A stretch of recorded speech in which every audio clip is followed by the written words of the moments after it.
નમસ્કાર વિદ્યાર્થી મિત્રો, અહીં એક નિશ્ચિત કૂટ ભાષામાં QODXC ને 81 XENIY ને 196 ZH JLV શું થશે? તો ચલો આપણે આનું સોલ્યુશન જોઈએ.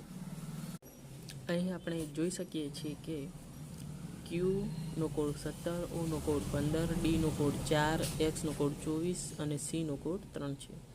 આ તમામનો સરવાળો કરતાં 63 મળશે.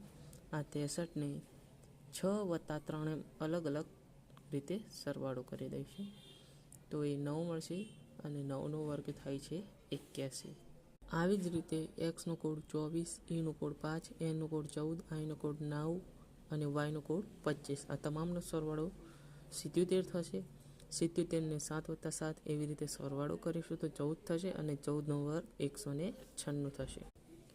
Z નો કોડ 26, H નો કોડ 8, J નો કોડ 10, N નો કોડ 12, V નો કોડ 22. આ તમામનો સરવાળો કરતાં 78 મળશે. 7 વત્તા 8 એવી રીતે સરવાળો કરતાં 15 મળશે અને આ 15નો વર્ગ 225 થશે. આ રીતે આપણો જવાબ અહીં 225 થઈ જશે.